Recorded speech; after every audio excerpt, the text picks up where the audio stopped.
The motion is approved to approve the minutes of March 21st and June 19th of 2018.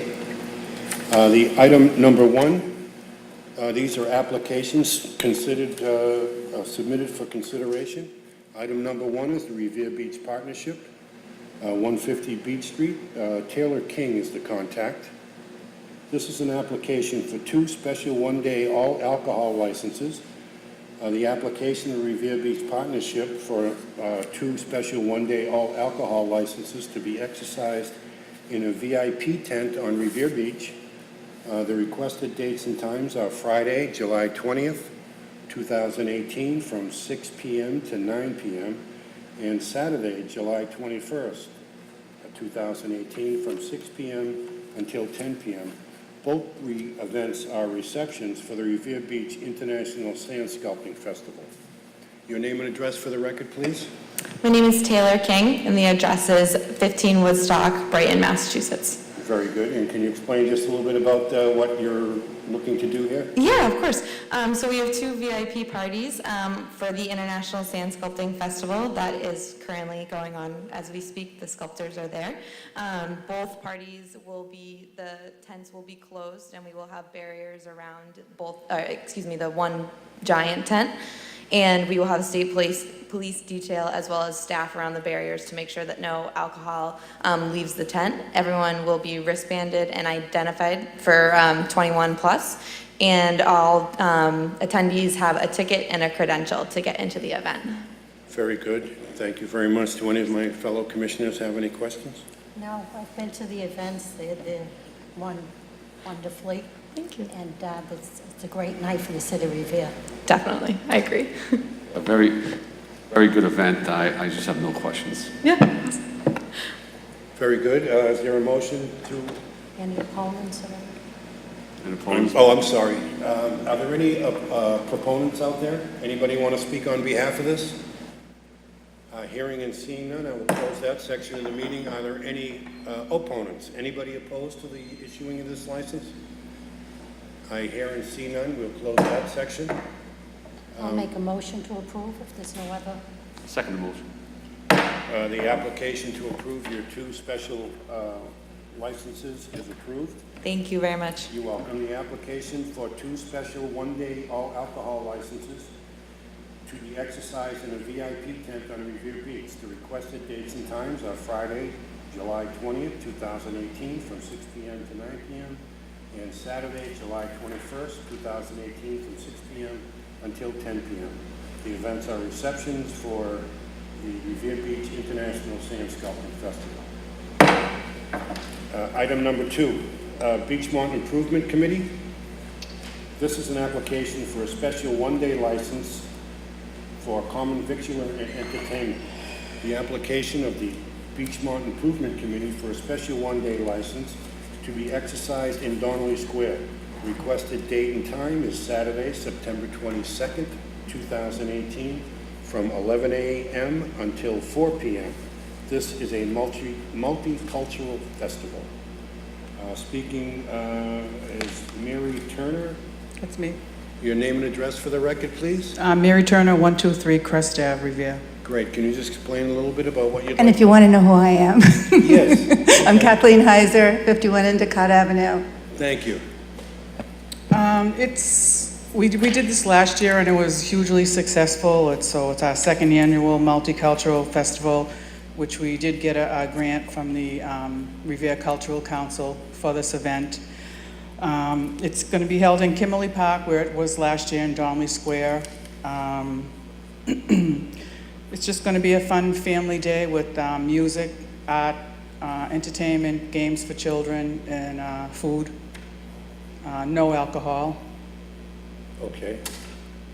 Do you have any questions? It's very nice to see you, Mary. I haven't seen you for many I years. know. How are we you? worked together about 25 years ago. About Very 100 good. years ago, I know. Yes, it was wonderful. Nice to see you again. I guess my question is, Kathleen, will you be doing any of the artwork in that area? That's not part of this festival. It's not. However, I'm happy to do artwork wherever I'm wanted. I don't know how many people know it. She goes around, does the artwork on some of the The switch boxes. Electrical. switch boxes. she's the artist for that, and you do a great job. Yeah, it's very Thank you. good. It's really done a lot for the Thank you very city. much. I Thank you. appreciate Yes, that. it It brightens was a up. lot of fun, and it's really uplifted our neighborhood tremendously. It has, So- it really has. But I've been to the times, and it's very well run. It's a great time for the city Revere again. And Yeah, it was a great event. I You know, have- The weather gods were really good to us, so hopefully that will happen again. We're a little later in the month than we were last year. We were September 9th, this year September Yeah, 22nd. the city has their festival on the 9th, so So we moved it we- up or further.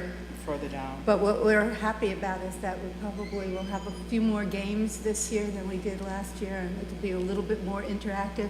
I know that was one of your questions last year, why we were using such a small space.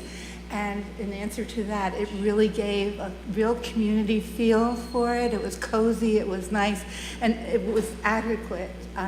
It would have been nice if it was bigger, but it would have lost that Yeah. community sense that we were so looking forward to providing for the neighborhood. And the walkability of the neighborhood, you know, too, so that it was really, Yeah, I commend you ladies for putting on these events. You know, other parts of the city should follow suit. I don't think they do, but it'd be nice. But I think it's a great event. Thank you. Good hours, and best of luck, hopefully. And the weather, I think the weather should be okay. Well, it's far away, I don't know if we know that Yeah, yet. but hopefully it is. But I have no questions or concerns. But I have to say that Dimple and her crew have been doing those summer nights festivals, similar to what we're doing, and they've been very successful. So these are going on throughout Oh, the good. city, and they're really welcomed by the Good. communities.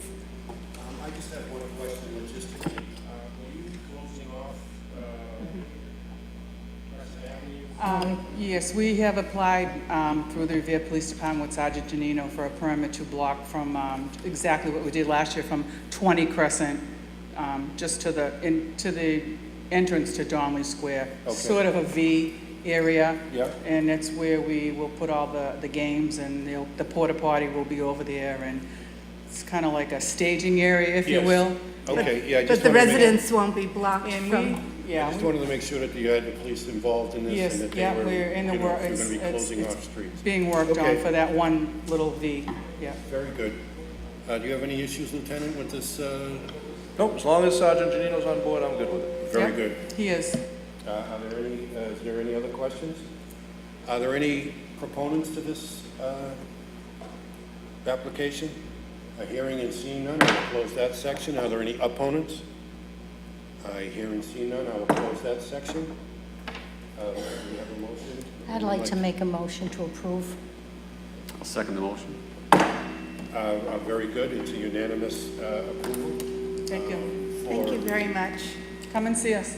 Very I good. will. Well, enjoy it. Thank you. This is an application for the special one-day license for the common victular and entertainment for the Beachmont Improvement Committee has been approved. The application for the special one-day license to be exercised in Donnelly Square. Requested date and time is Saturday, September 22nd, 2018, from 11 a.m. to 4 p.m. The event is a multicultural festival, and that is approved. Item number 3, Black Marble Motorcycle, LLC, DBA Harley Davidson, Boston Harley Davidson. That's at 645-1 Squire Road. Heather Vieira is the event manager. This is an application for 3 special one-day malt wine, common victular, and entertainment licenses.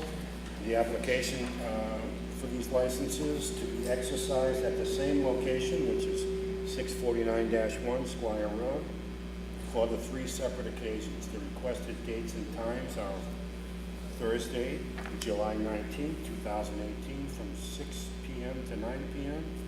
for a throwback bike night. The second application will be Thursday, August 16th, 2018, 6 p.m. to 9 p.m. for an all-American bike night. And the third application would be for Thursday, September 13th, 2018, from 5 p.m. to 9 p.m. for an outdoor bike road trip. That's 6 to 9, I think. I'm sorry, what did I say? 5, I think. Okay, thank you. 6 p.m. to 9 p.m. And your name and address for the record, please. Oh, shoot. Pardon, I couldn't hear you. Name and address for the record? Heather Vieira, 13 Jones Street in Everett, Massachusetts. Very good. And can you just explain briefly these events and what you'd like to do? Yes, so we have a bike night every month, this month, next month, and in September, and it brings together the motorcycle community while we also raise funds for the Muscular Dystrophy Association. Our bike night tomorrow is actually 80s themed. We have some adult big wheels, live entertainment, we offer food, and we like to offer dollar beers to our attendees with a limit of 2.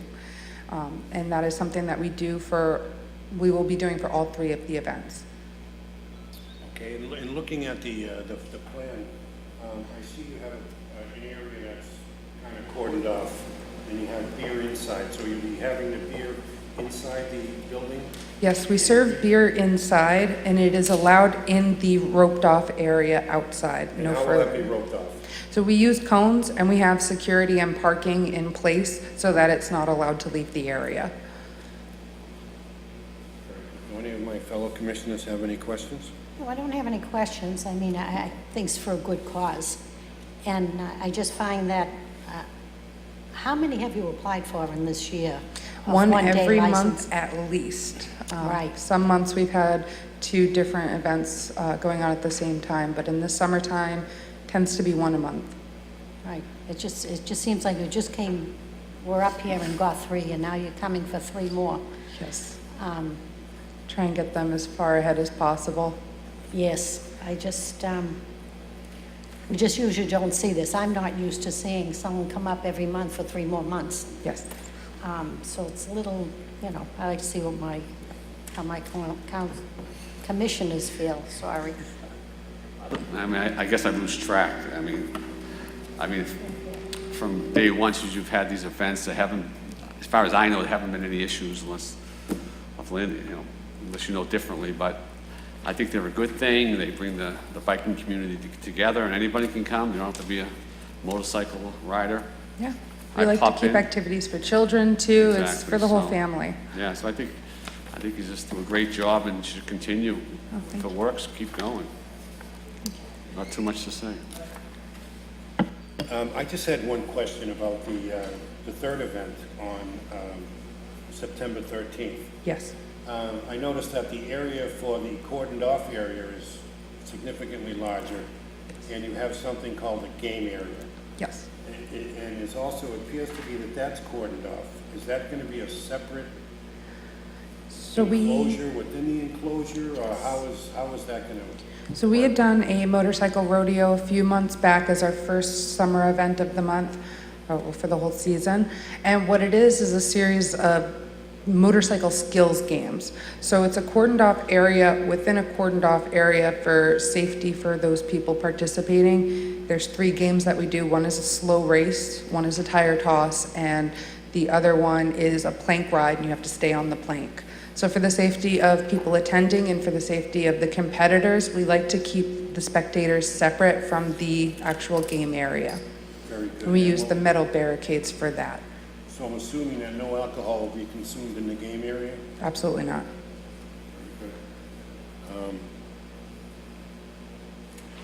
Very good. So, thank you. And I will open it up to any proponents. Anybody else want to speak on behalf of this? Hearing and seeing, I will close that section of the meeting. Are there any opponents? Anybody opposed to this application? Hearing and seeing none, I will close that section of the hearing. Do I have a motion to work with here? Yeah, I'll make a motion to approve the 3 special one-day malt wine, common victual, and entertainment licenses for Boston Holly for the dates specified on the agenda, item number 3. I will second that motion, and so the matter is approved for the application of the one-day license No, for 3 Black special, Marble motorcycles. 3 special one-day, I'm sorry? 3 special one-day, yeah. The application for 3 special one-day licenses. The applications will be exercised at the same address as Boston Harley Davidson. and at the same location for the 3 separate events. The requested dates and times are Thursday, July 19, 2018, from 6 p.m. to 9 p.m. for the Throwback Motorcycle event. The second one will be Thursday, August 16th, 2018, from 6 p.m. to 9 p.m. for an All-American Bike Night.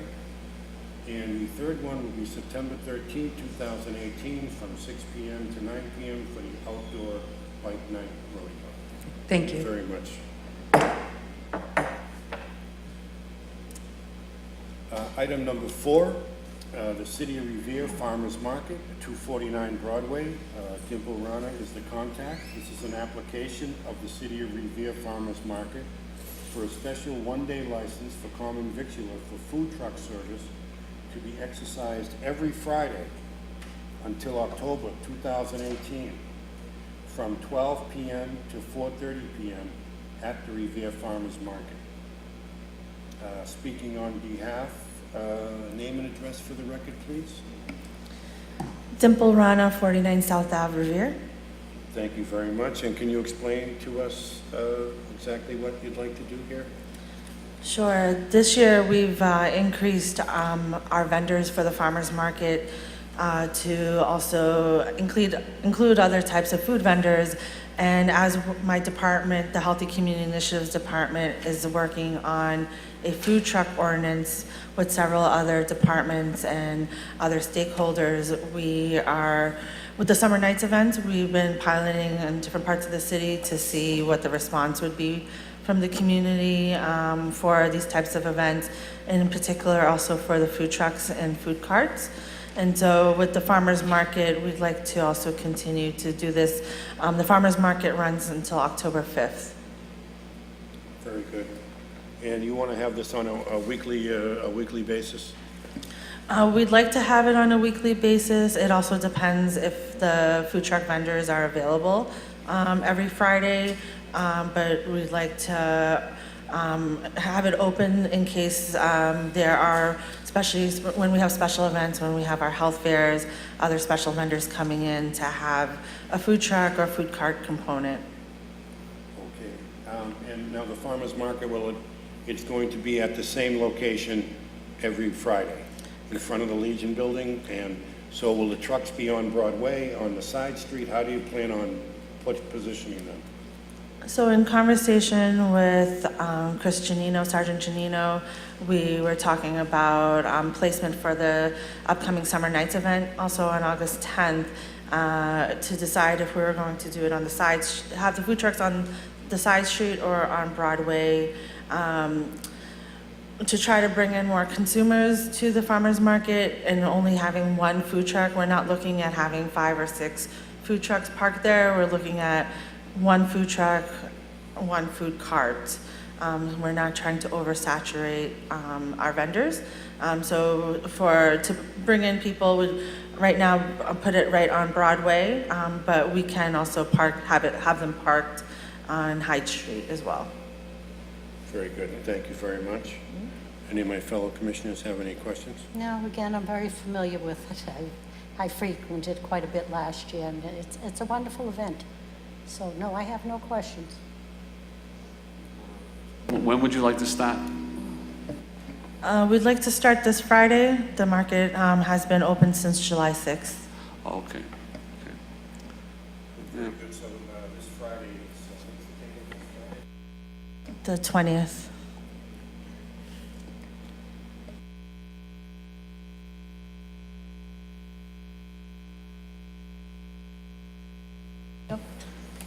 This license would basically be from July 20th till October 5th? October 5th is the last day of the farmers market. Very good. Thank you very much. Are there any, I'll close this section of the hearing. Are there any proponents? Anybody else want to speak on behalf of this application? Hearing and seeing none, I will close that section. Are there any opponents? Is anybody opposed to this? I hear and see none. I will close that section. Yeah, I'll make a motion to approve the application for several special one-day common victual licenses for the Revere Farmers Market. I'll second the motion. The motion is approved for the application for a special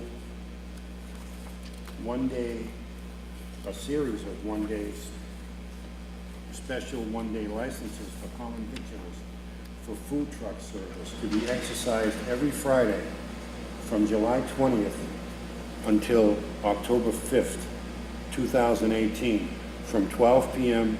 to 4:30 p.m.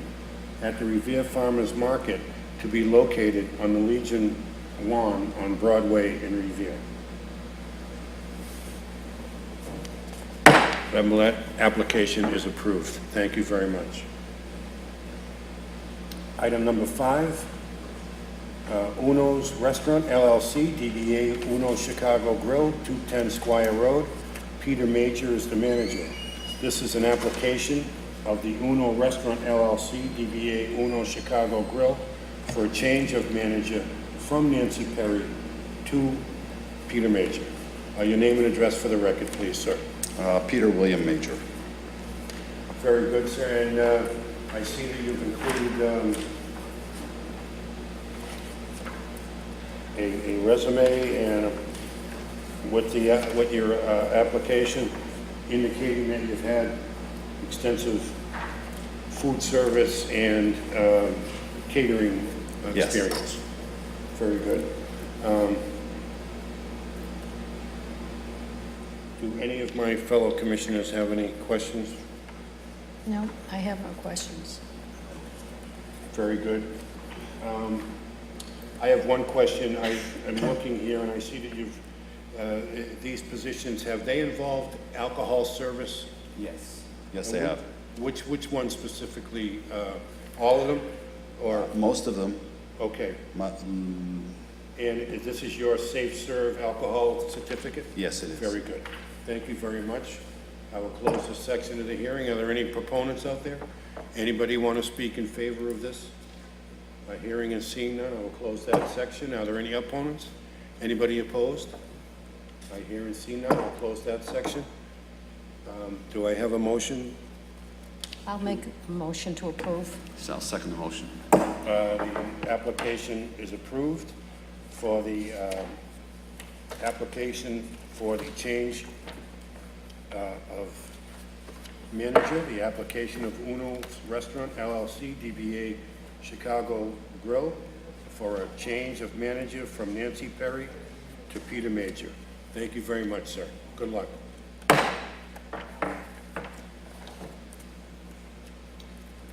Item number 6, White Label LLC, DBA Easy Pie, 649 Squire Road.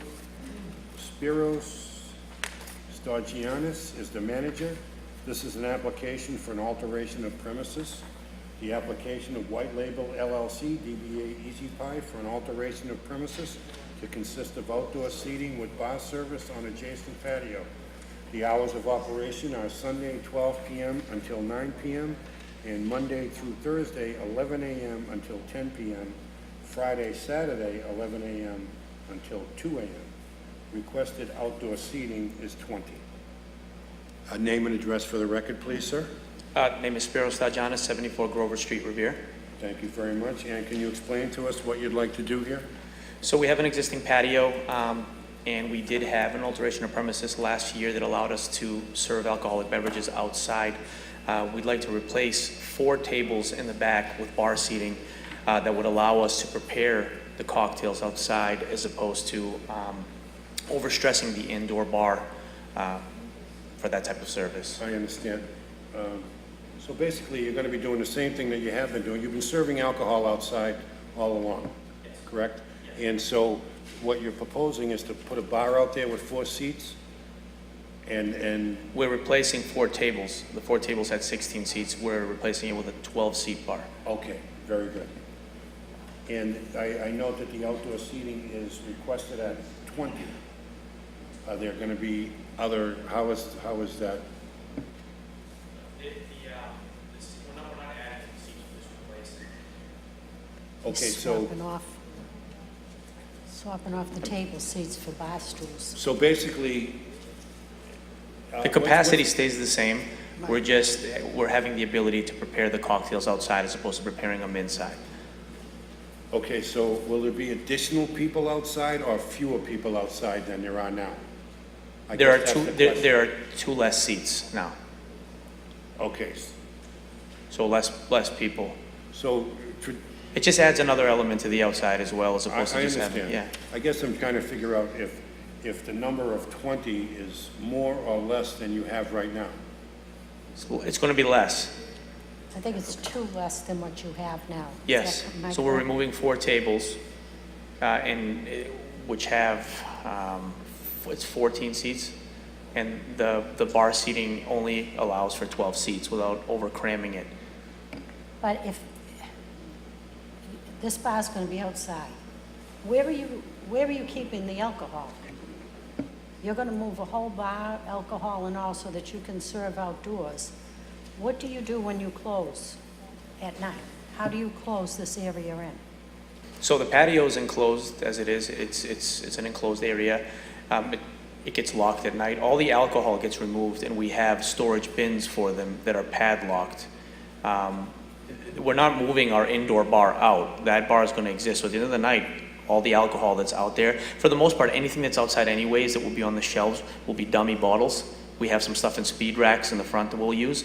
We don't want to leave regular alcohol on the shelf with the sun hitting it because it would affect the actual alcohol. But at night, whatever alcohol that we have out there would come inside. And this is all enclosed at the end of the night? The entire patio is enclosed, yes. There's privacy fences and gates. It's locked. You can't come onto the patio without walking through the front of the restaurant. And it's an exit-only gate that gets locked at night. Okay, because I've never been there, so Yeah. looking at this, it kind of looks like, here's your building and this is an outdoor area here.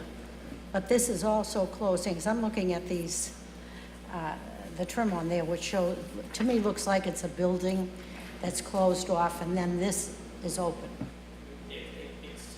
It's the back of the building. It's where the old drive-through was. Right. But the patio itself is physically enclosed to the outside. You can't enter it from the outside. Enclosed by what? When you say enclosed, I mean, does it have a roof, walls, or you're saying just a gate?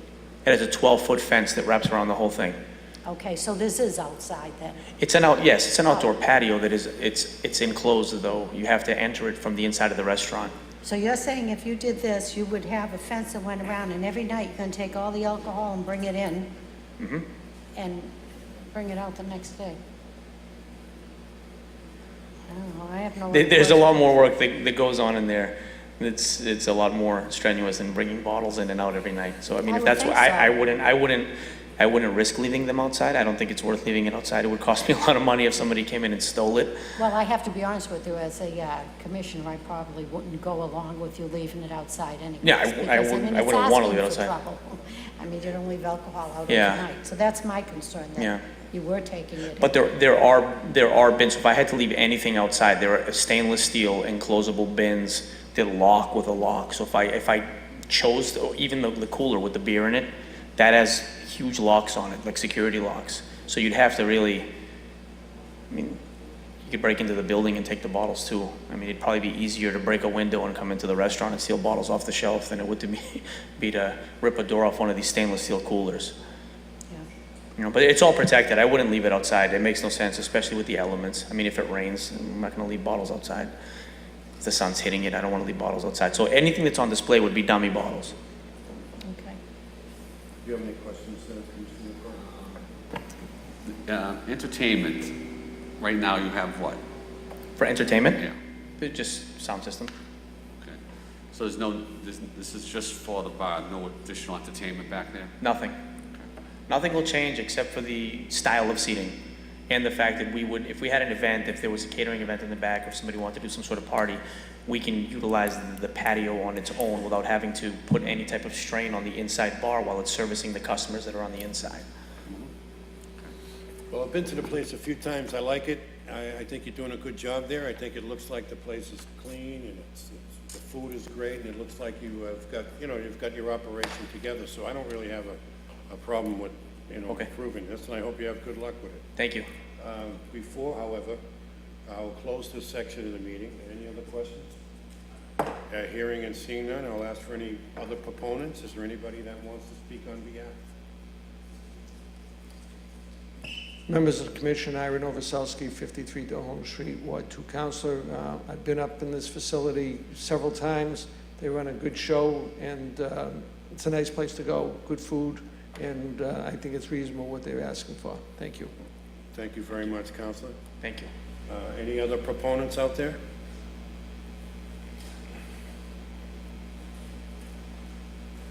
Name and address for the record, please, sir. David DiMattia, 226 Cooler Street, Revere. Members of the License Commission, that area is always very clean. There's a side in the back that goes all the way back to the old Bally sign. It's always clean, never trash. The people, the girls that work in Easy Pie are very nice. Bathrooms are very clean, and I'm all for it. Thank you. Thank you very much, sir. Appreciate your input. Are there any other proponents? Hearing and seeing none, I'll close that section. Are there any opponents? Is there anybody opposed to this? I hear and see none, I'll close that section of the meeting. Is there a motion that a commissioner would like to make? I'm going to make a motion to approve the alteration of premises at the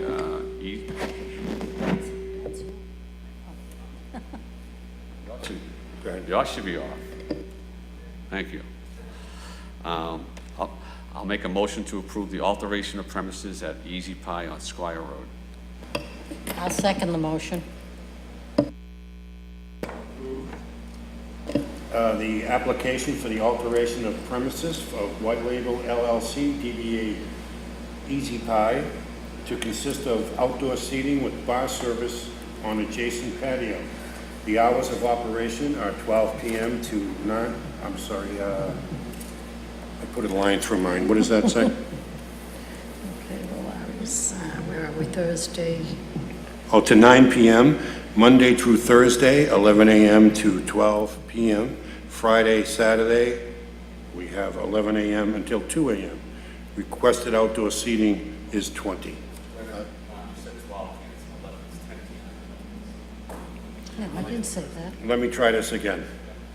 Your hours of operation are going to be Sunday, 12 p.m. until 9 p.m.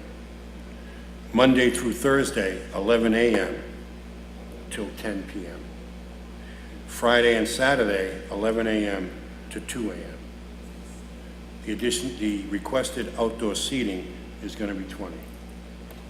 That license is approved. Thank you. Thank you.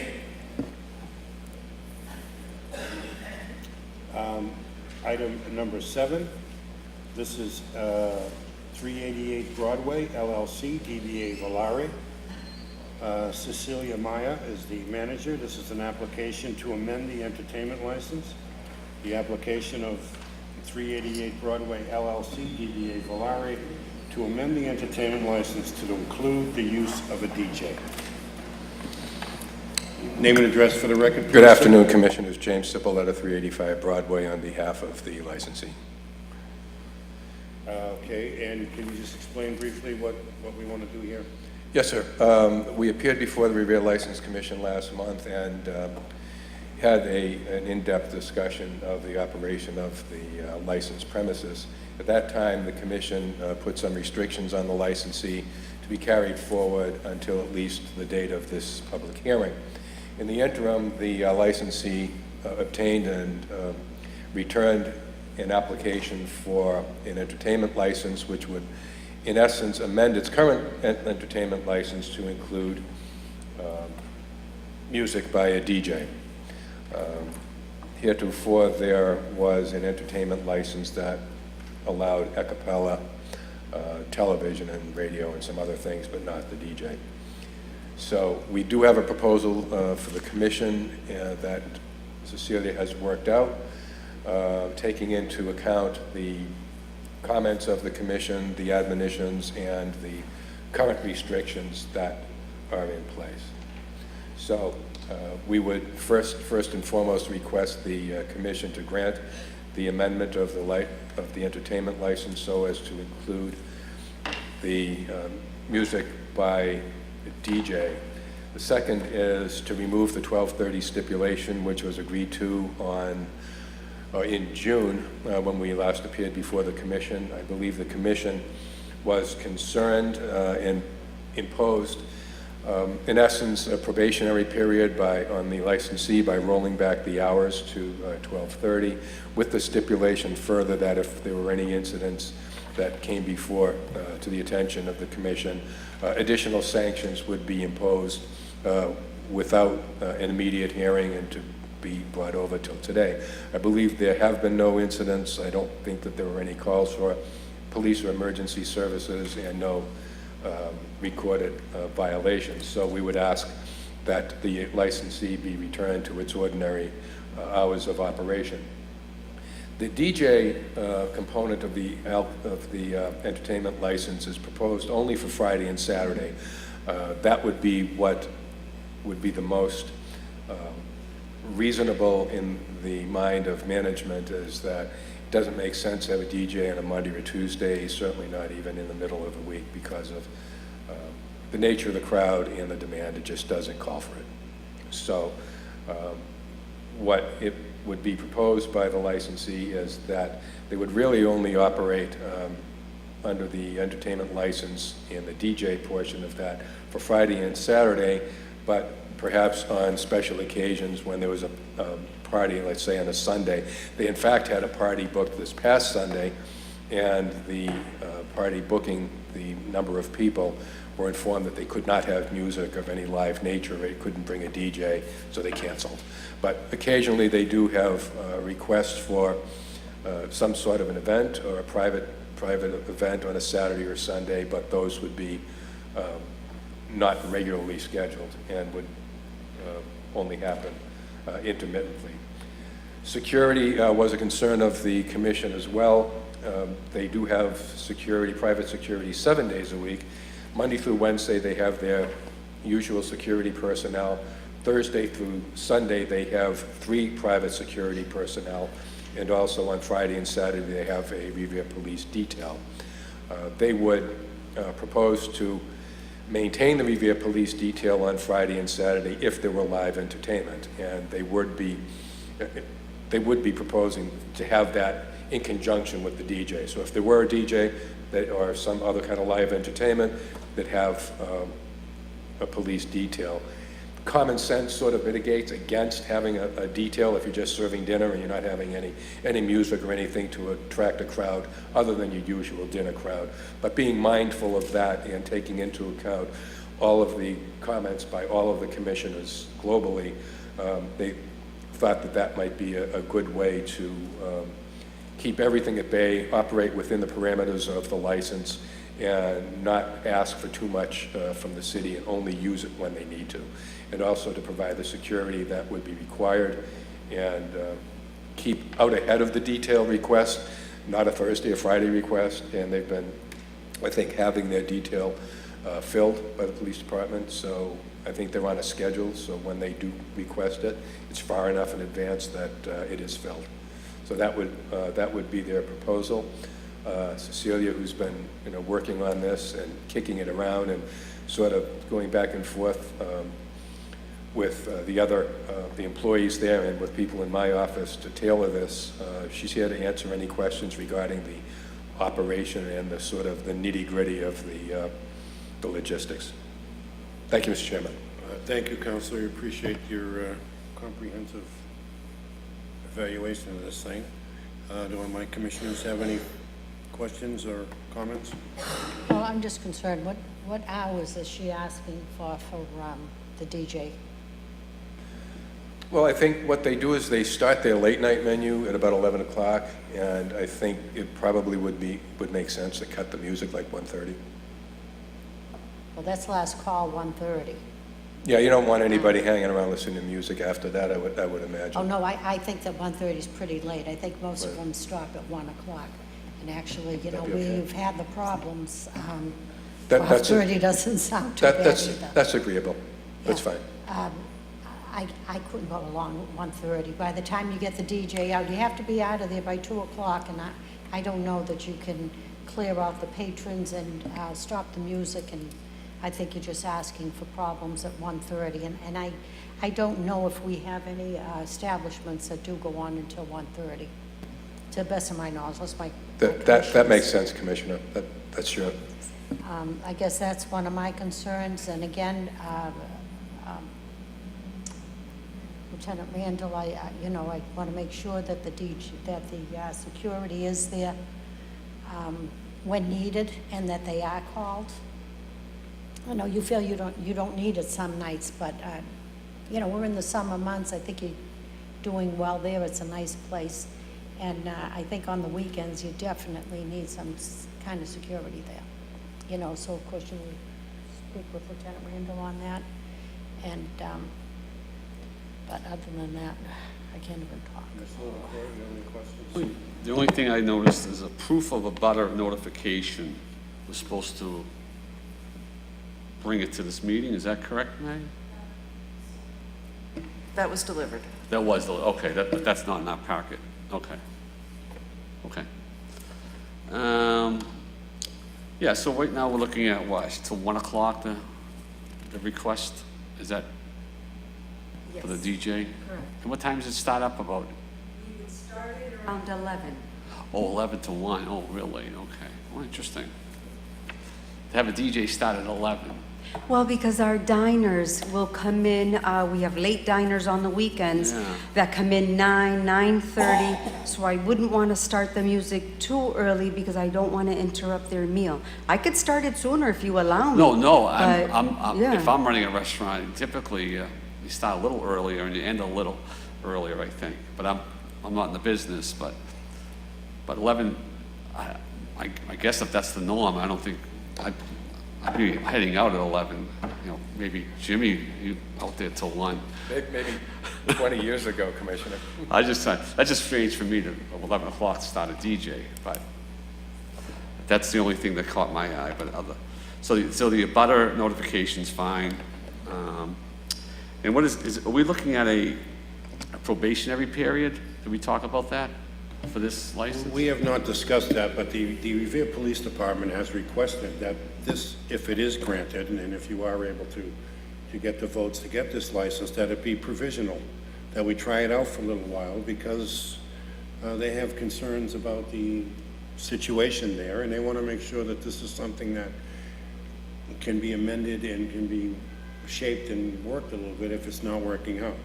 So if the license is granted, it would be granted provisionally for a 3-month period. We'll see how it goes, and then if it looks like it's something that is working for everybody, I don't think there'd be any objection to letting it continue. I have no problem with that, but I don't even think we have to do the 3-month or time period, because I think I would just pull the license if we continue having problems. So, and if we did do the 3 months, and there's no problems, they can continue, so I just don't see, I personally, if there's any more problems, they wouldn't have a problem just ending the DJ, altogether. So that's up to my colleagues. How Very they feel. good. Just so we're clear, the restrictions or the caveats that were put on the license last year regarding the calling of the detail and the closing and not allowing people back in once they leave at a particular time, all of that is still going to be in play, correct?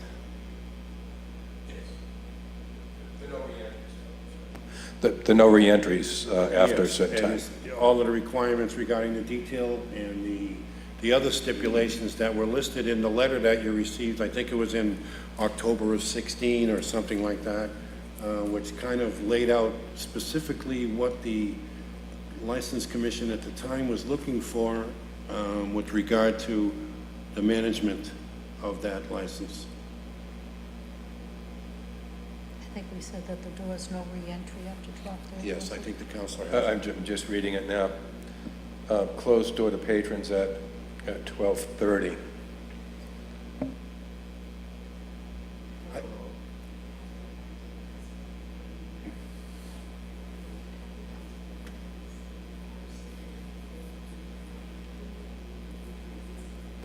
Would the commission waive that requirement? Yeah, if there's a detail, would the commission waive the requirement? no admission after 12:30. I understand the no in and out, that makes sense. I know why that is. But if there's adequate security and there are people at the door checking to make sure that people are not coming in from other towns where they may close earlier and they've also already been drinking, that they can stop them at the door. Well, that's why I think we implemented that. We were a 1 o'clock license, the city of Revere. Of course, we went back to 2 o'clock. It's worked out well. But we do get the ones that have been in the surrounding cities and towns, Malden, Everett, Lynn, they're all 1 o'clock. So again, I think that the businesses at 12:30 would want to shut it off, because I can't imagine letting people in at 1 o'clock. Your last call is 1:30, you're letting them in at 1 o'clock. I would have to say they've been elsewhere before they came. So that's where I feel you've had the problems, is with your late night entries coming in. As you said at the last meeting, those people weren't there all night. They had already been drinking and ended up at your place for the last drink. You know, so I don't see why you would want to let people re-enter at 12:30. You have 1 more hour to go. By the time they're served, you're talking maybe a half hour, 40 minutes of people who've already been elsewhere. I don't think anybody's going out at 1 o'clock for the last call that hasn't been drinking. You know.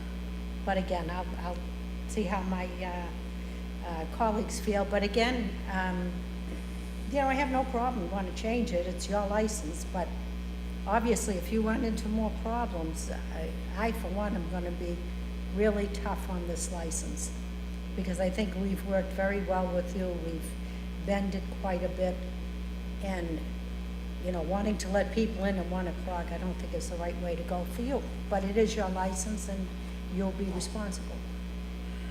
As far as that stipulation goes, Counselor, I really don't think that it, you know, I think that if the business is run properly and they are hitting the marks as far as hiring qualified security people, and they have a detail, I think that if it's done right, you can control it after 12:30. I don't have so much a problem with that. So I would be amenable to waiving that. I don't know how my fellow commissioner feels, but... So the question is what, 12:30 the entry? Yeah, 12, not can patrons enter after 12:30? Right now, they cannot. Okay. So what do you got? It's probably not the best idea to enter after 12:30, in my opinion. In fact, I think having a DJ beyond 12:30 is an issue in itself. So I personally think we should stay with that. After 12:30, doors are shut. How many people can you really get in within a half an hour? Few? Unless it's a big group. Yeah, I think I'd rather stay with that for now, and then if you want to revisit it, you know, next summer. But at this point, I'm going to agree with my counsel to stay at 12:30 for no entry beyond that. All right, Counselor, well, you heard it. The license stipulations in that letter are the ones that are going to be the order of the day. And so violations of that particular stipulation would result in, you know, some sanctions going forward. So just so you're clear, you know, I'm hoping that you guys do very well. I like the place, and I'm really hoping that, you know, this turns into kind of a nice place for Revere. It's at a good location, nice restaurant, good food. So I hope you're able to control this. So at this point... Excuse me, Commissioner. So let me just clarify on that entry. Again, if you want to bring it up in the fall again, I'll be open. Again, I'm not sure which way I'll go, but if things are going good, things are fine, then we can revisit that. Let's take the baby steps here, and then we'll go from there. How's that? Okay.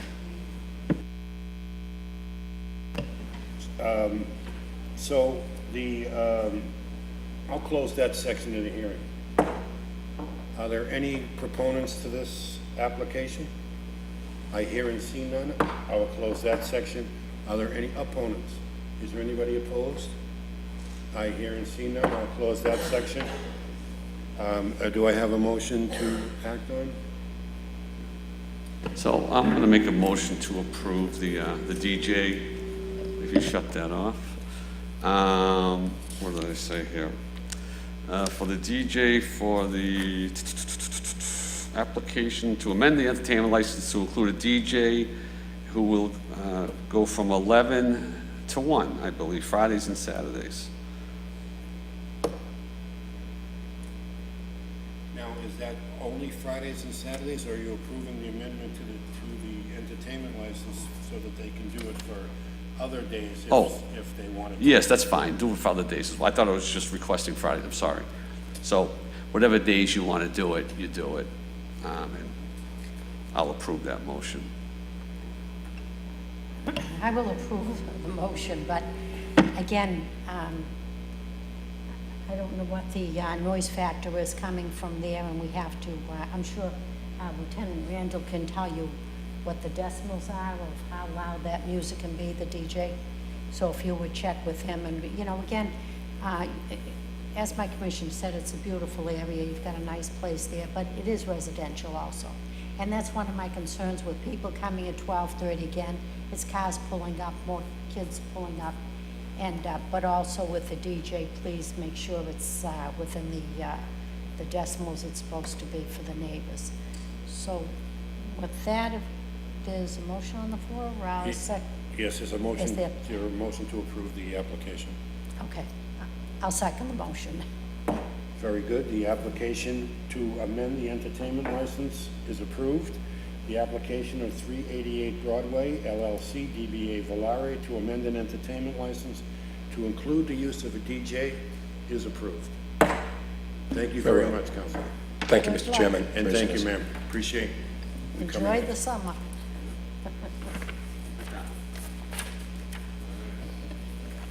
Item number 8, this is the parking lot license fees.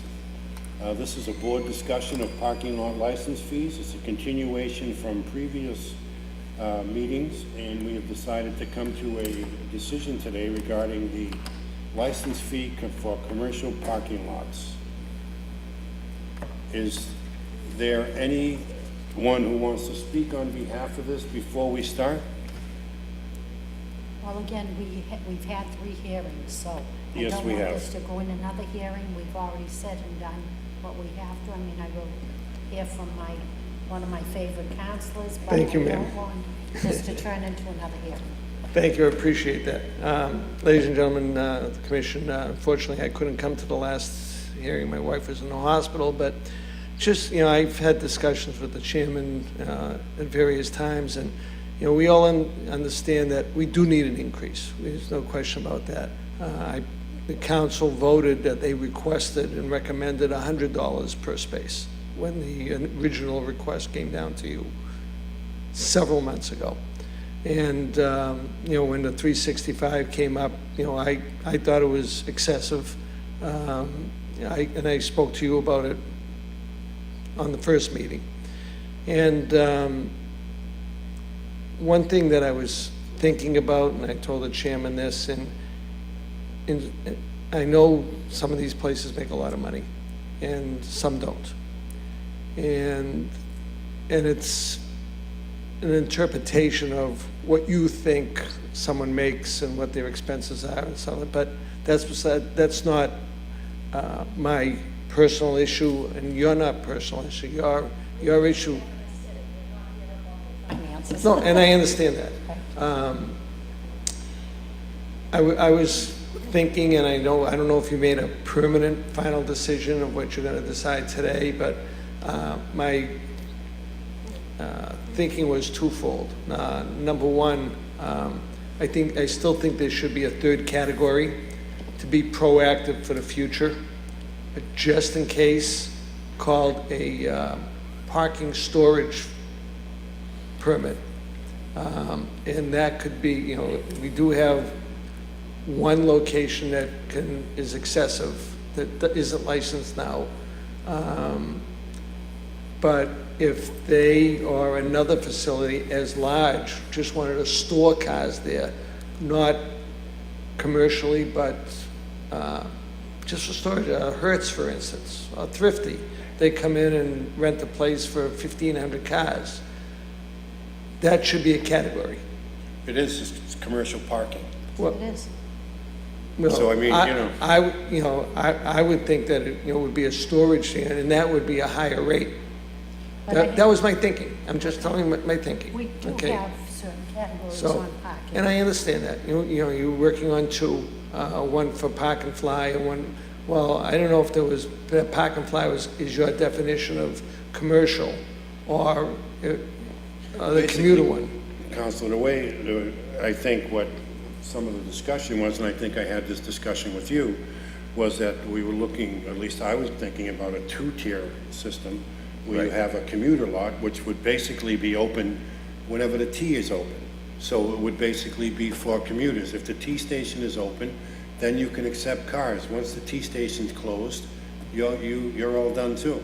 And that's it. That would be just for commuters.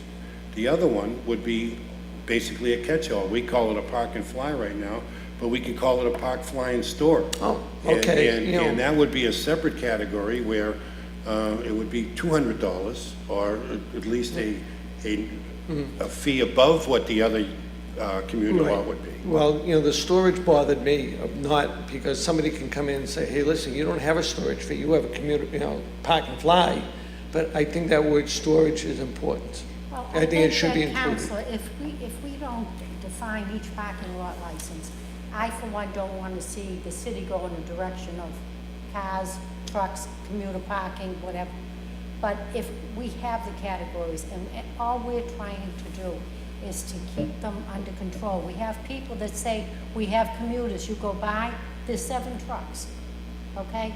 So that's all we're working on. You've got to go by your license, what you have, what you applied for.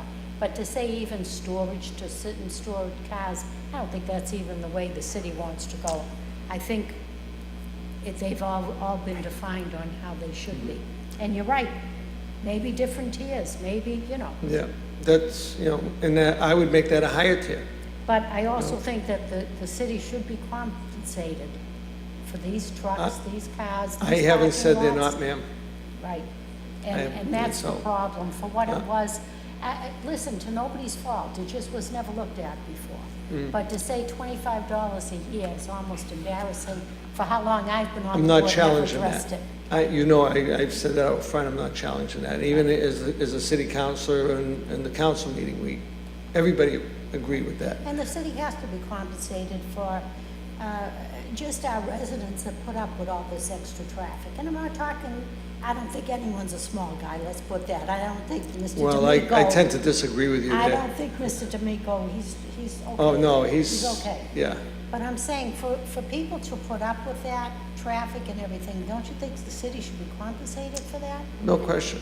Yeah. But, not $365 worth per Now, year. can I tell you, I'll Per- bet you this weekend, Mr. D'Amico will be full 24/7. He's full every day. Holding up traffic and double parking, Yeah. which is not legal. He's full every day, but as I Right. said to you, there are only, I think, actually 2 commuter lots in the city, if I'm correct.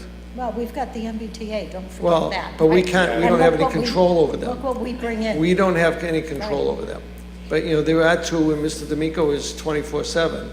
The other one is not. You restricted the other one, and, Well, I think he'll probably be going down, but that's another issue, Yeah. that's his. but I just think, and one of my other thoughts was to phase it in over a year or 2, so not everybody gets whacked all at once, going. I understand. So those are my thoughts, and I hope you consider them. Thank you very much, Thank you, Counselor. Counselor. Well, I guess what we'll do is, I'd like to make a motion, a proposal, that we do develop a 2-tier system, one for a commuter lot license, which would operate at the same time that the T operates, so that when the T is running, the hours of operation of the commuter lot would mirror the hours of operation of the T. And that would keep it a commuter lot so that people would come and go as the T is in operation. Well, it's just one thing, not to interrupt you. I know you're saying that, but then there's one particular one that, so say Friday is commuter, the trains are running commuters, and they have another business there, they can't use the parking lot. See, that's the problem. Well, That's why I feel that the hours should stay what they were, commuter times during the week. Weekends, you can't park. You can't have the two businesses running at the same time. I know that Mr. D'Amico is trying to do that, and there are times that, the MTA stays open till 2, 3 o'clock. well, I will In the say morning. this, I don't think there's any problem with running two businesses at the same location. I mean, people Well, not do it the all same the time. parking. I mean, if you have an X number of parking spaces. How you utilize those spaces is up to, in my opinion, is up to the person who owns the lot. If I want to keep 5 for commuters and give 15 or however many else to anybody else, that's my prerogative as the business owner. So, I mean, as long as the numbers all correspond, I don't think that there's, in my opinion, there's not a problem with running two Well, businesses. the reason I I don't know how you disagree feel. with you, when the applicant came before us, it was only for 5 days a week. We denied it, worked hard to get it for her, and then it was said, okay, just 5 days. And for those spots. Unfortunately, they may be paying for spots they don't need. So that's why it was granted. So if I were to grant it today and say I'm running a parking lot, as long as the MBTA is open and I have another business, I probably would have denied the license. Well, I would So- think that, if at $25 a space, maybe the hours of operation made sense, but I think if we are going to increase the fees to correspond to what we consider to be market value, we ought to allow the parking lot owners to keep their lots open accordingly. But Council, you're talking a two-tier. Yes, a Okay, two-tier. so then a two-tier, if you allow them to stay open the whole time, okay, then I think it should be the same as the other. I don't think it should be a two-tier. Well, one of If them, it is restricted to commuter time 5 days a week, then there should be a difference. well, what's commuter time? I mean, people Commuter work time double is shift, 5 days a week. but people work a double, maybe someone works a Okay. second shift, they want to commute into town at 11 o'clock. But then And I you want to park here, so now I can't park Then you there. shouldn't have applied for the license for that. Well, All right, let me ask Council, Let me ask Council Sullivan, finish what you want, thinking with a commuter lot, the definition of your new commuter lot again, because you didn't completely finish. The definition, and as I would propose it, would be, it would stay open mirroring the hours of the T. So if the T was open, you could then accept vehicles any hour that the T is open. 7 days a week. 7 days a week, correct. And once the T shuts, you shut, because you're a commuter lot. You're not a park and fly, you're not overnight parking. You can't control it. If someone comes in the afternoon and doesn't come back to get their car, there's nothing really you can do about that as the parking lot owner. So, I mean, obviously there are some issues that, are out of their control. However, I think as a rule, you want to cater to commuters, and in order to do that, you have to be open when the T is open. And so if we're going to increase the fees substantially, we ought to allow additional time for the lot operator to recoup some of that money and make additional money. By the same token, I look at the park and fly storage operation as a totally separate entity. It's 24/7, 365. People are coming and going all the time. It's multiple days on the lot. The inconvenience factor is infinitely greater for abutters and people around the area and for traffic in the city. So to me, I see the two businesses as being totally separate. One of them caters to commuters, the other one caters to travelers at the airport. And so, in my mind, if we can come to what would be a reasonable dollar amount for the commuter lot, which I think that the motion proposed by Councilor Novoselsky of $100 for that license would be appropriate for the commuter lot license.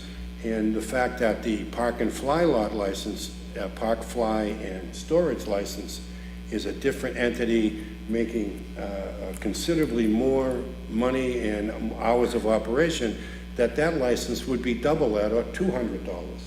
I arrived at that figure by looking at the monies that one of the parking lot owners indicated would be an appropriate raise.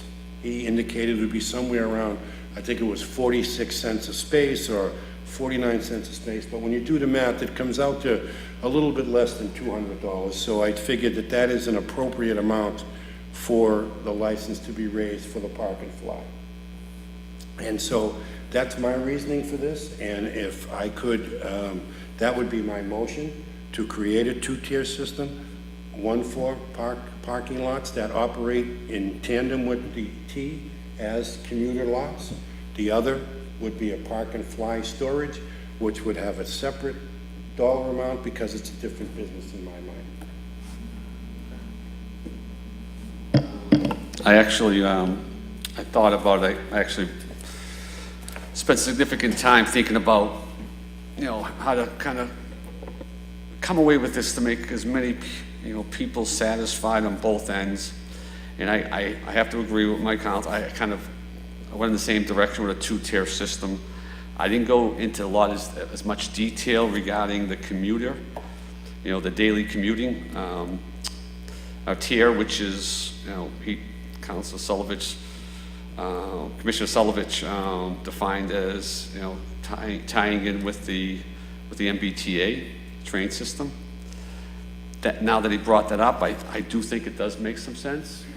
I think you have to tie it to something. But the one question I have is, do the daily commuting parking lot owners want to go there? Do they want to go to that extended time? If they don't want to, they can shut down They whenever can they shut- want. It's their business, you can run it any way you want. But Okay. if you want to keep it open, and you want to try and, make some additional revenue based upon the increase in the license fee, I think you should give them the opportunity. Thank you. And then as far as the tier 2 overnight park and fly, or whatever you want to call it, storage, that's basically 4 out of those 6 lots. So I think you pretty much know what that's all about. So I kind of like the two-tier system. I think they are different. They operate differently. They charge different revenues. They have different competition. So I think there should be a two-tier system. So, in my opinion. Now, as far as the fees, that's where we're going to get into probably a little discussion. I looked at a little different fee structure, and I looked at kind of phase-in approach where we start off a little bit lighter at the beginning, and then we move up and we revisit as the time goes on. So I'm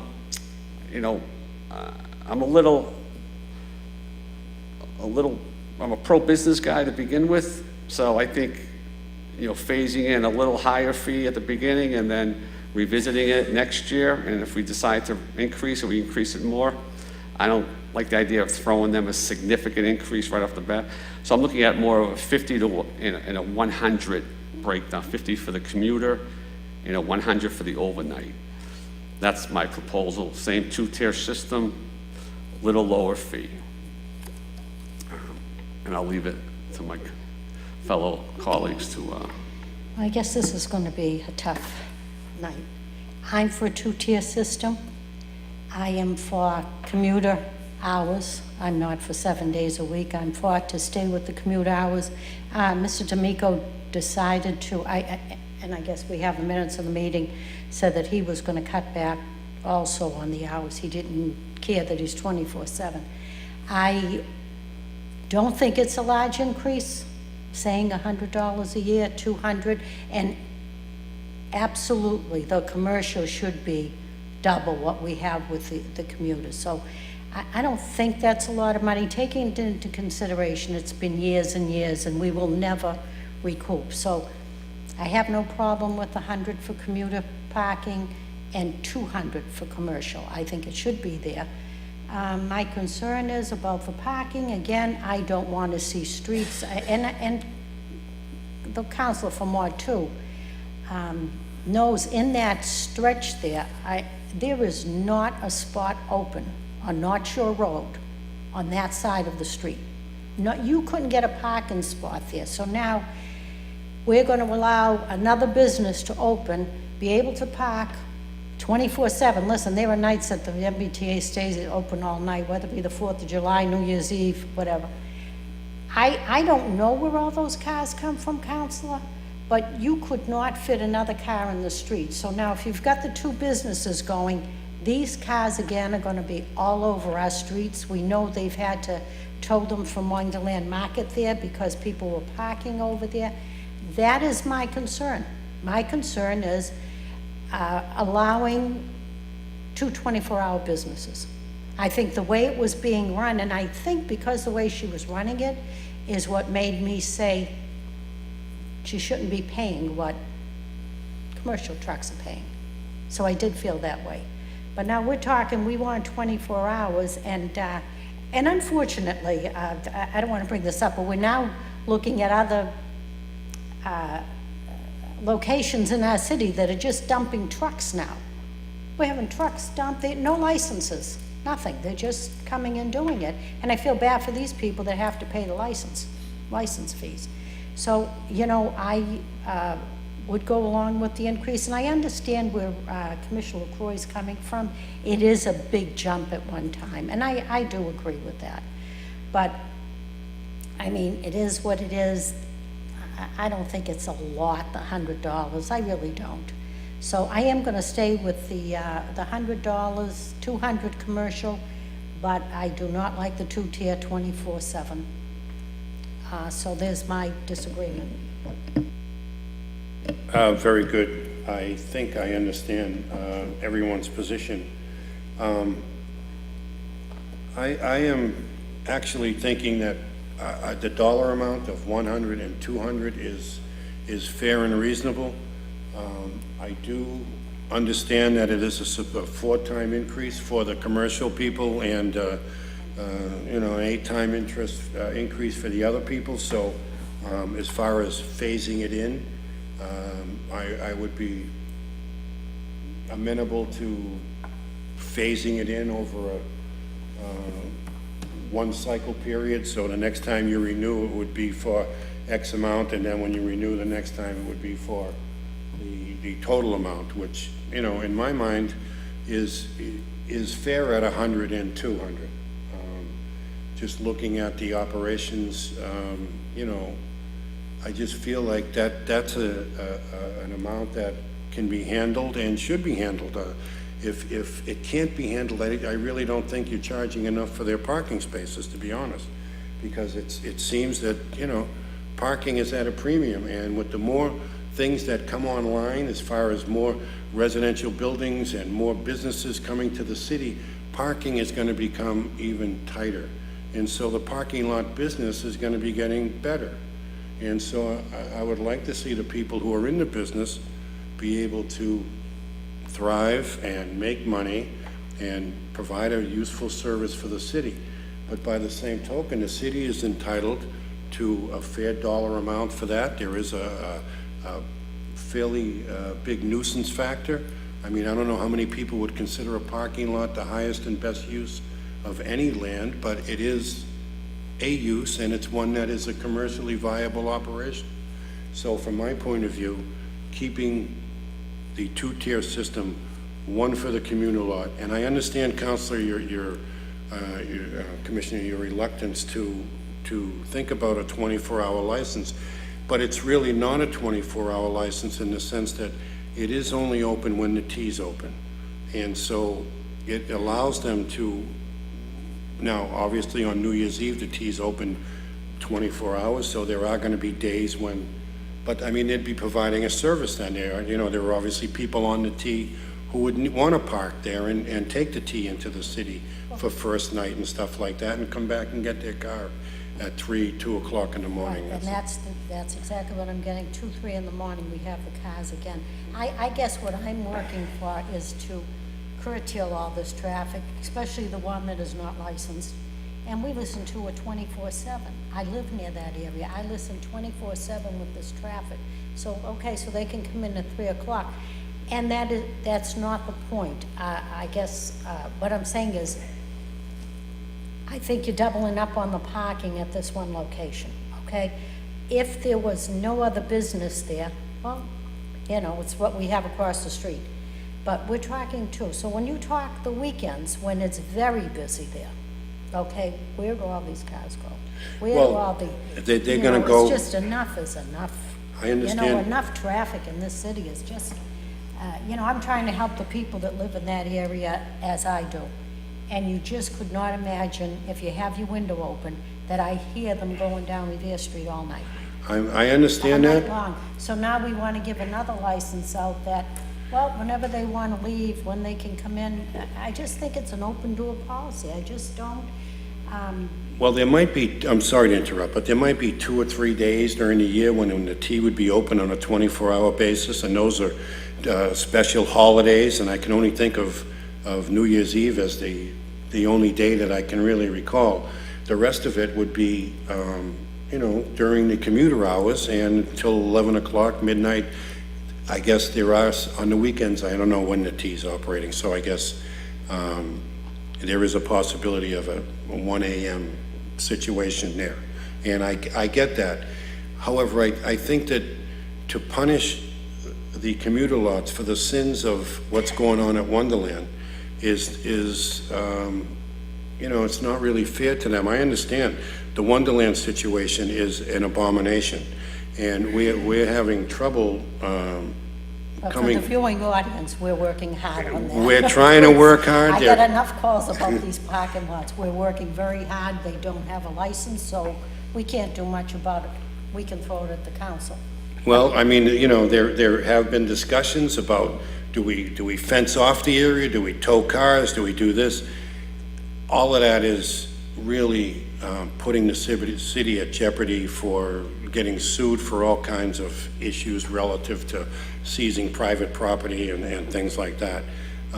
No, there are. Commissioner, the other thing I was trying to get to, who's going to police this, that the cars are not staying there all night? That, okay, the last train just went, there should be no cars in the lot. What do we have to do, pay someone now that's gonna, as it is, they have to go around to all our establishments. Now we're gonna start checking to make sure, well, the train's closed, there better not be a car in there. How Well- is it done now? Right. I know it's earlier, but how is it policed now? Well, they know what their hours are, you know, they don't, Sure. Why don't you come up and join the discussion briefly? Thank you. Jeannie Gary from 138 Marlborough Road, Salem. When I heard you, I understand your concern absolutely about extending my license. I don't need you to extend my license. I'm perfectly happy with the Monday through Friday, 6 to 6. And the reason why I'm happy... That's what I thought. You said I last am time you were happy. here, you said you didn't want it. Nope, I'm happy, Oh, I and I'll thought tell you you why asked I'm me happy. before. Because I have the church that leases my building.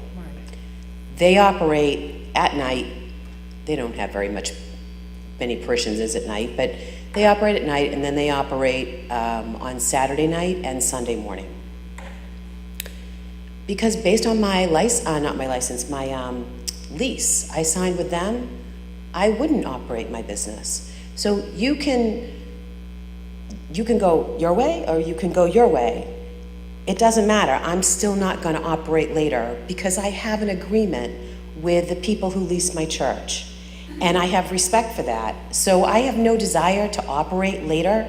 I'm perfectly happy being a commuter lot from, we'll say 6 to 6. If somebody is there a couple hours later because maybe their job goes later, the church is okay with that. And then they leave. And the church still has plenty of parking. If I interfered with the church would have a problem. That would be more of a problem for me. So I really have no desire to extend I don't. I have no desire to.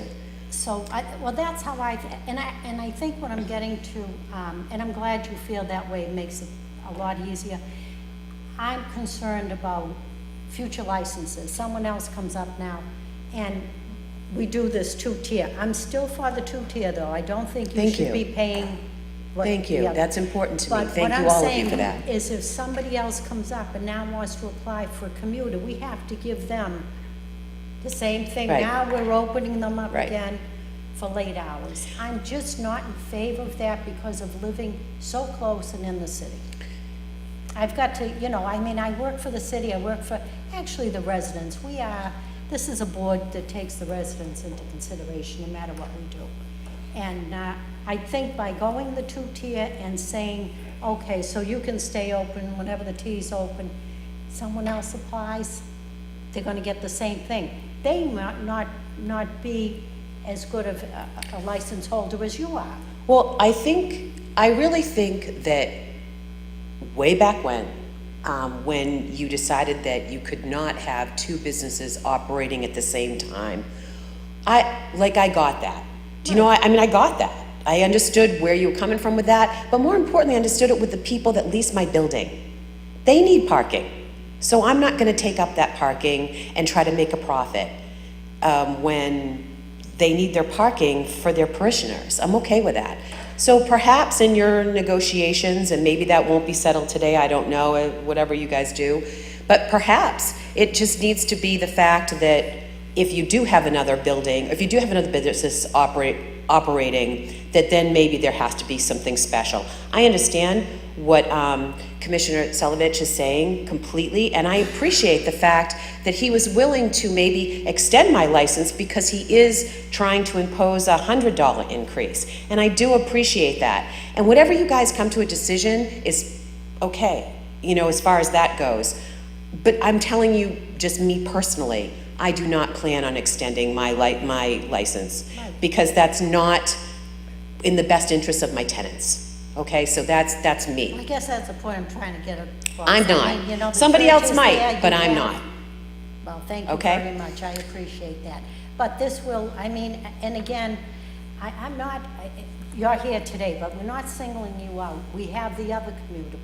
Yeah, you do, and I don't know what you do about that. I don't And know. if we do a two-tier, I still wanted to stay with the hours, and you were here, he was here, and he said, I have no problem with it. I don't want to pay the extra money, so give me the cheaper amount, and he'll use it for just commuter. Right. I think probably, and I can't speak for him, I don't even know him, but I can understand his point where he just doesn't want to be 24 hours if he can have the lower rate. There are people that do go in at 3 o'clock and do not get out until 11, so perhaps he's looking for, like a midnight kind of thing. And if you needed to do that across the board, even for me, that's fine. And maybe there might be 1 or 2 cars that are in there until 11 when they come home or whatever. But honestly, my thing is with this church. So if I take up 1 or 2 spaces because somebody comes in at 11 o'clock at night or whatever, the pastor who runs the church is not going to complain. But if I have 17, 20 cars that are staying until 11 o'clock, he's going to complain. So I can promise you that's not going to happen where I am. I can promise you that. The one other thing I will say is that, you finally addressed kind of the elephant in the room, that whole Wonderland dog track thing. The only other thing I'll say, and I did think it was a really great idea, is that I know you guys are thinking about a 2-tier, and I know you have classification or whatever, but really strictly storage, maybe could be a good classification. Not park and fly storage or commuter lot, but we have commuter, and then we have overnight, and then we have storage. Because you're right, that's a disgrace. I go by there every day on my way to Revere, and I see all the trucks that you're talking about, and I see all the cars going in. And one of those guys who owns the Park and Fly, I don't remember who it was, he went in there one day and he counted, and there were 1,200 cars, he said. I think it's ridiculous too. So I want something to be done.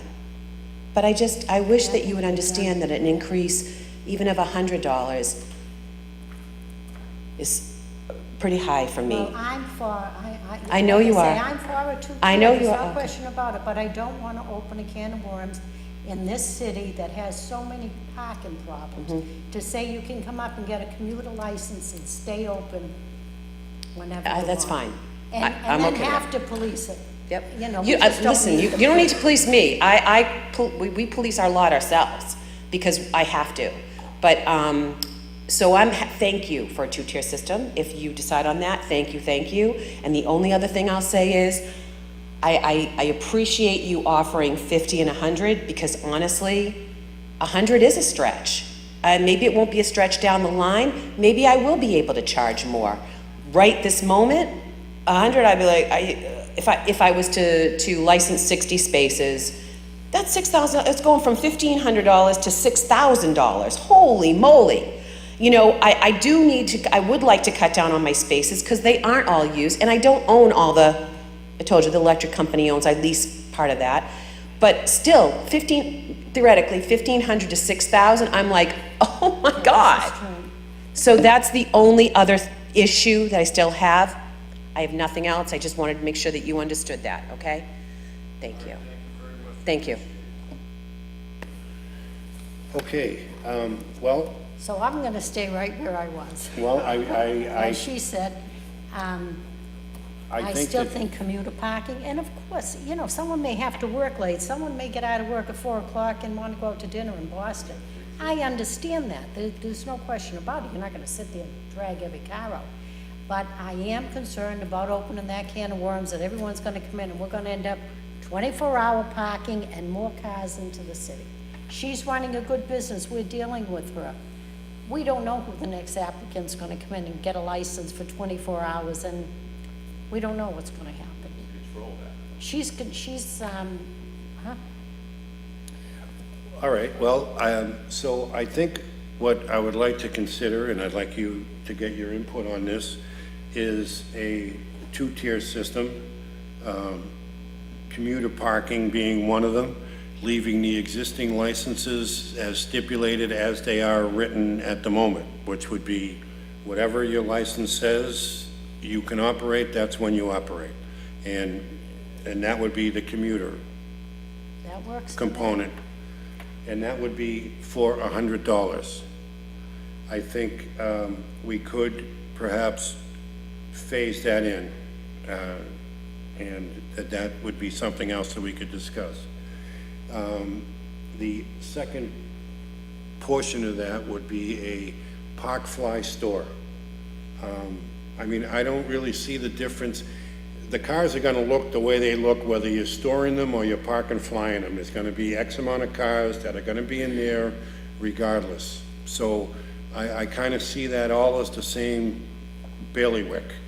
And I would think that they would fall under the same pricing as the park and fly type operation. So I don't really have a problem with a park fly store license at $200.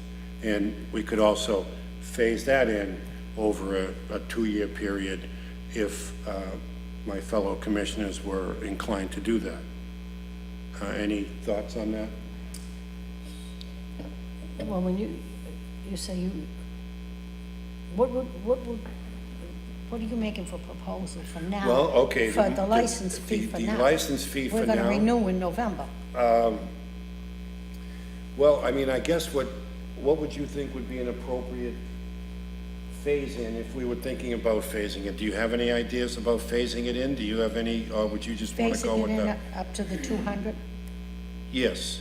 So we would agree on 200, maybe make the first renewal at 150, 50 for the commuter, 100 for the park and fly, and the subsequent renewal would bring it up to 100, 200, the second year. So But back to back, yeah. yes, back-to-back years, one, then the other. So it would be a 100, 200 phased in over a 2-year period, which would allow the license holders to collect up their monies and see if this is a viable business for them at that price. It may be that this isn't the business for them at that price. And if that's the case, then so be it. At least it'll give them an opportunity to see if this is something that they want to continue on. Any thoughts on that? So you would say for November, you want to go 50 for, you have to excuse me, I can't really track my throat. Yes, 50 for the commuter. For the, 50 for the- and then we'd do 100 for park and fly, Yes. storage. Yes. Park and fly storage. And then the next year, when they came in to renew, it would go up to the level that we wanted at, which is 100, 200. Okay, so that would give them over a year to do it. I don't, We stayed with the commuter as a 6 to 6. Whatever your license says, if your license is 6 to 6. no change in the license. It's 6 to 6. I don't know the particulars of the other commuter lots license, if there are hour restrictions on it. Okay. Just So that her it would have because no of the effect business. on the other one. It would just be a matter of, Well, I don't know, I don't know Mr. D'Amico's license. Mr. D'Amico is 24 hours, so he's gonna have to make a decision at the time of renewal, if he Yes. wants to be commuter or he wants to be commercial, so he's gonna have to make that decision. I think what we could do is put something in the commuter lot to indicate that, I mean, he currently has a 24-hour license. So if we were to put something in the commuter lot that stipulates you could open up to only until the T is operating, that would eliminate the 24-hour aspect of that particular operation and allow it to be still a commuter lot during the hours of commuting, which would be, But then we go back to my same, my same argument is I don't want that. I don't want people coming in, applying for 24 parking lot license. That's what they're doing now. No, they're not. She's the only one. There's only two. It's D'Amico and her. That's D'Amico's all we license, have. D'Amico's license is 24 hours. So he should be commercial then. He's 24 hours. He's got 24. She's only got commuter hours, 5 days a week, So 6 to 6. So put him in commuter, and I can tell you, he'll come back and he doesn't want it. He stood up here and said, I don't want to pay it. I'll change my license.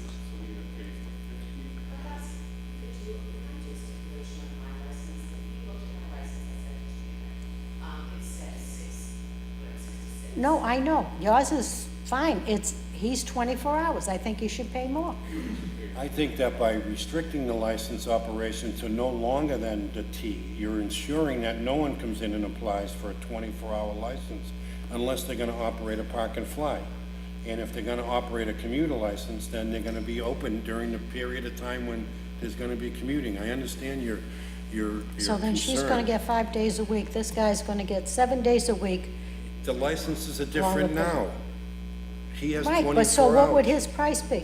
His price would be $100, unless he was 24 hours. If he wanted to continue operating the way he is, he would be considered a park and fly. Oh, okay, that's what I'm getting to.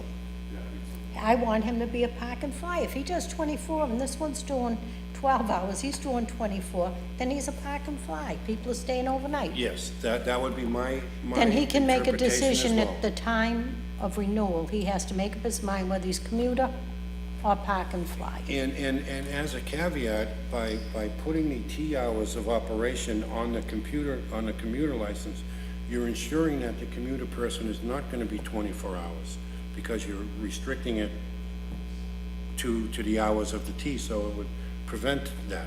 I mean, I understand your reluctance to kind of grant the other. Well, I'm thinking of the residents in the area, and I know it's very hard for people to realize when you live in that area how bad it is, how Well- I want to restrict the hours. I understand that. It's However, an I think- awful, and the biggest one is getting away with the most, and that's the most complaints we have. Yes, But well- I don't want to see the city going forward with open parking lots all night. I don't either. And so I think we can all agree on that. And so, my motion, which I'm going to make a formal motion, I'm going to make a motion to have a two-tier system where commuter lots are one tier and the licenses will remain as they are for the people who want to be commuter lots. The park and fly lots, which would be a 24-hour license, would be $200. It would be for parking lots that are open 24 hours, Park and Fly store. And I would propose that the motion that we phase them in over a 2-year period, allowing one renewal at half the price, which would be $50 for commuter, and $100 for Park and Fly for their renewal, and then subsequently, 2 years from now, it would be $100, $200. And that's in the form of a motion. That's in the form of a motion. Okay, I'll second the motion. Second the motion as well. The motion is approved to increase the parking fees, the commercial parking fees in the city to a 2-tier system of commuter lot and Park Fly store lot. The commuter lot will be raised gradually over a 2-year period to $100. The first renewal will be for $50. And the Park Fly storage lot will be raised to $200. The first renewal will be $100. And that is approved. The next order of business is communications. There's a notice from the Massachusetts Alcohol Beverage Control Commission approving the application of the Bomb Food LLC for transfer of a malt wine restaurant license. Second communication is a request from the mayor's office to consider application of 3 mobile food vendors for a pilot food program to evaluate mobile food vendor businesses in the city. This request was basically the city wanted to consider a pilot program for food trucks. They wanted to initiate this thing on Revere Beach and have food trucks come down there and park in the area of the footbridge of Revere Beach. And it seems like a reasonable proposal. However, I have some concerns about the businesses on the beach and the effects that it would have on them. And so I would propose that we take this up at our next meeting and allow the people who are running businesses on Revere Beach to come in and give us their input regarding the effects that they see this having and how they think it can best be implemented. Do you think that is? I think that's the way to go. Okay, so that's what we'll do with that. And the late license renewal notices for 2018, we have Mohammed Al-Kulawi, DBA Asalam Market, 1559 North Shore Road, which is a renewal of a common victuals license. And also Safir Charlie Perma, DBA Esposito's Bakery, 154 Squire Road, the renewal of the common victuals license.